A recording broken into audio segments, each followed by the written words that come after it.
Sa kabilang banda, ang mga batang babae na pumupunta upang makita si Jinho sa cafe ay hindi madalas na nagpapakita, at sinasabi nila sa kanya na pumunta araw-araw, ngunit si Jinho ay nakakaramdam ng inis kapag sinubukan nilang makipag-selfie sa kanya. 2 linggo na ang nakalipas mula nang magsimulang magtrabaho si Jinho sa cafe sa ikalawang pagpupulong ng pamilya.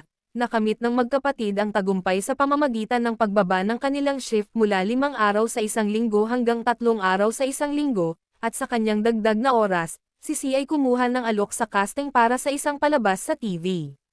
Ipinagpatuloy ni C ang kanyang celebrity career bilang isang aktor, at samantala, umalis si Jinho sa cafe at nagsimulang makaramdam ng malalim na pag-aalinlangan tungkol sa pagtatrabaho sa industriya ng serbisyo. Sinabi niyang kay Jinho na ganito ang paglilingkod sa mga customer, kaya dapat siyang bumalik at tumuwid na parang lalaki.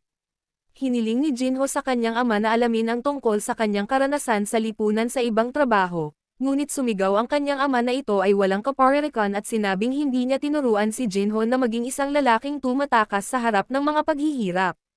Galit na galit si Yang, dahil alam niyang mawawala lahat ng customer niya kapag hindi rin sumipot si Jinho. Sinabi ni Yang na nawawalan sila ng mga customer, at marahil ito ay dahil sa insidente ng pagpatay na nangyari sa malapit.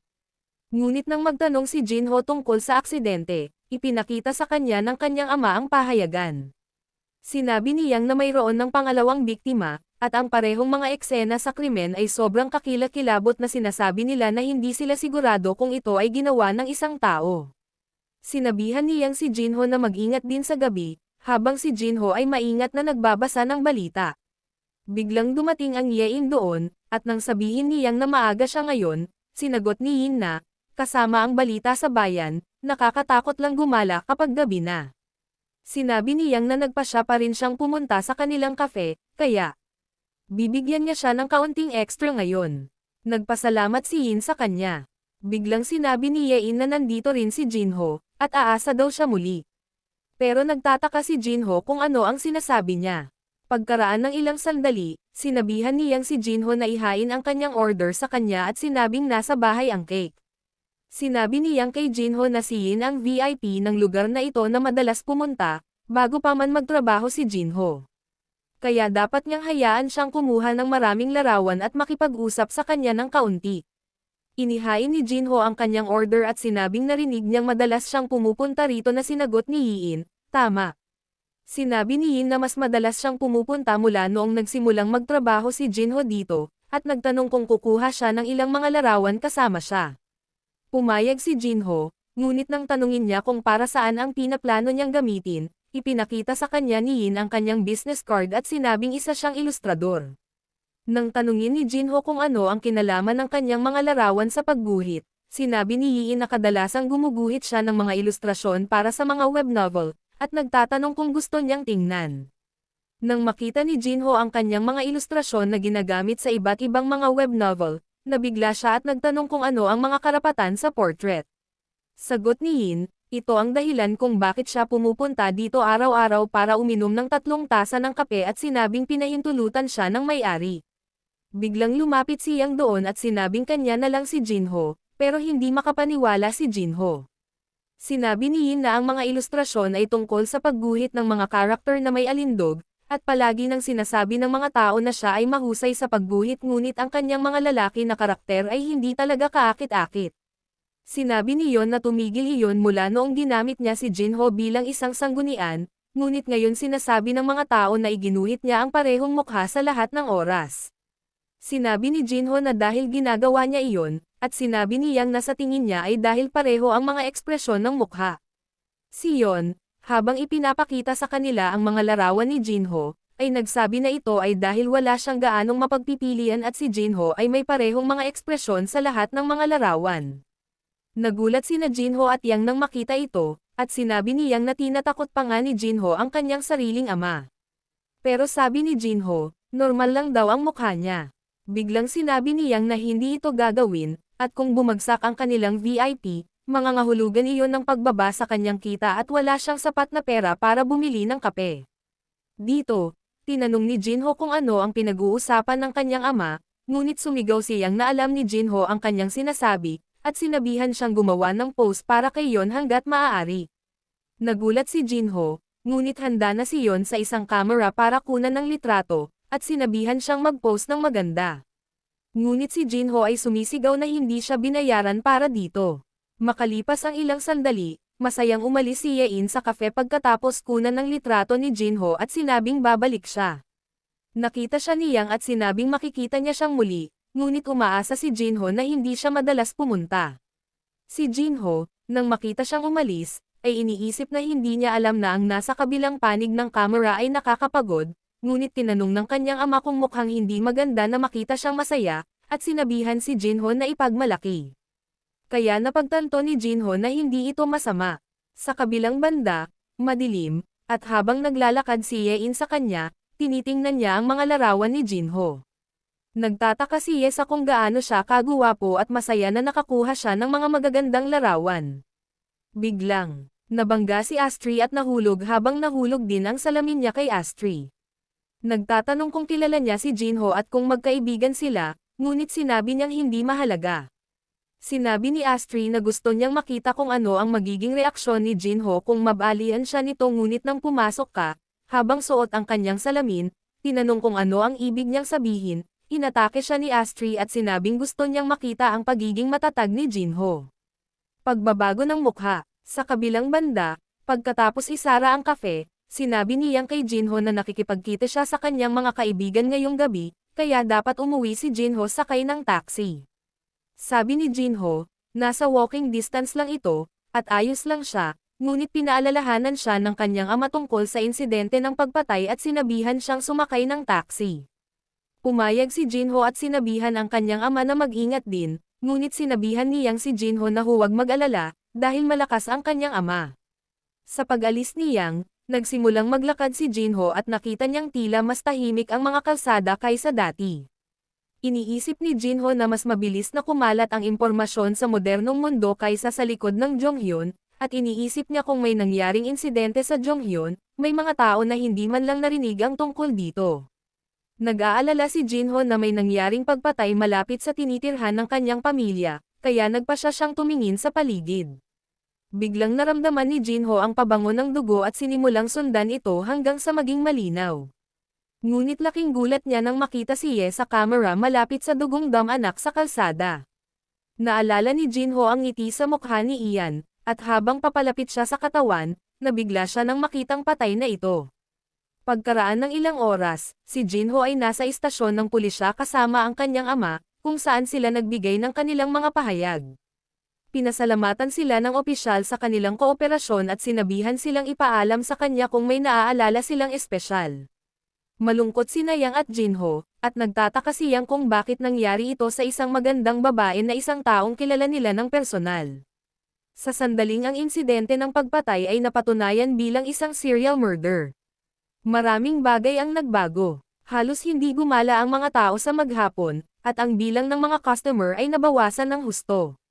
Nang marinig ng mga tao na ang huling biktima ay madalas na pumupunta sa kafe ng gang, nagpasya silang mag-ingat.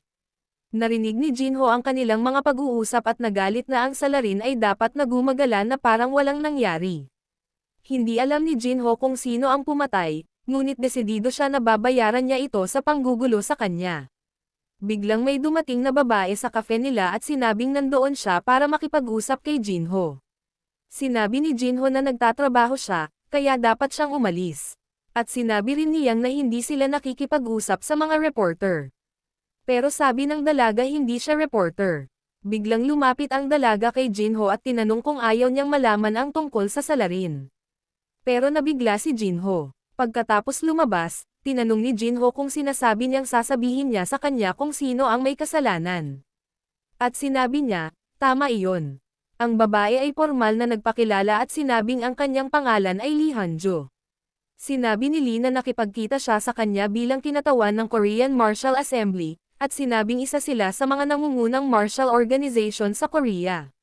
Sinabi ni Lee na interesado silang magkaroon ng magiliw na relasyon sa kanya, at naisip nila na magiging interesado si Jinho sa kamakailang insidente, kaya nagdala siya ng ilang impormasyon.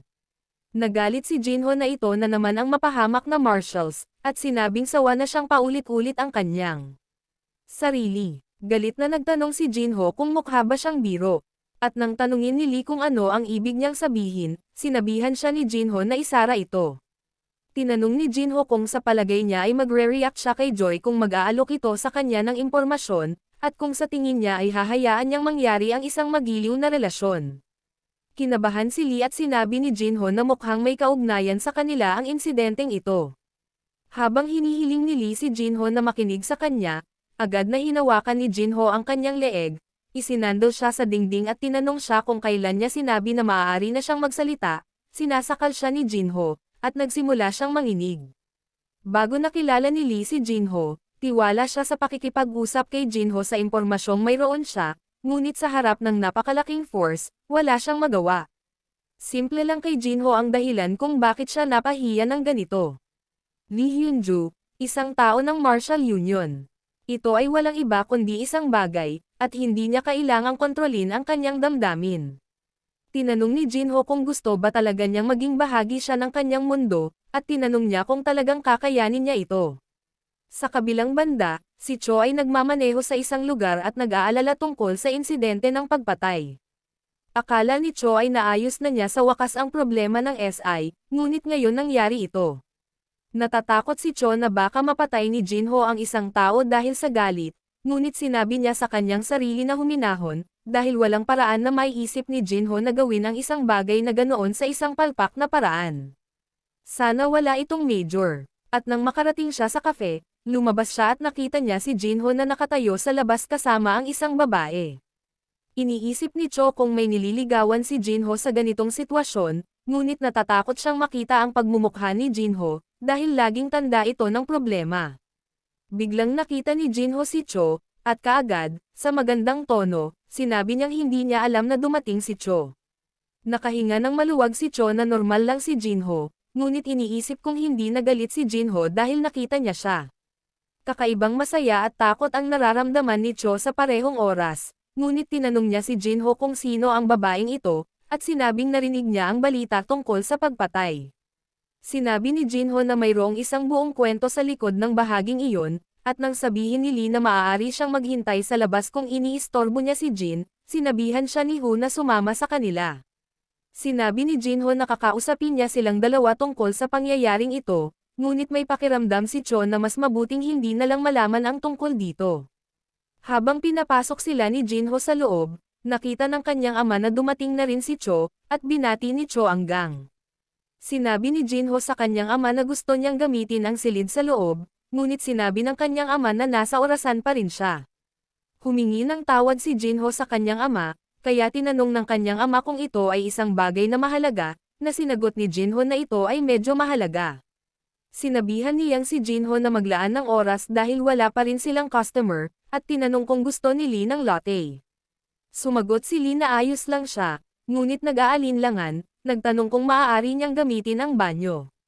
Pagkaraan ng ilang sandali, umiinom si Cho ng juice, at sa tingin niya ay medyo nagtatagal ang babae. Hindi alam ni Cho kung ano ang nangyayari, ngunit napagtanto niya na mukhang hindi nagsasaya ang ginang.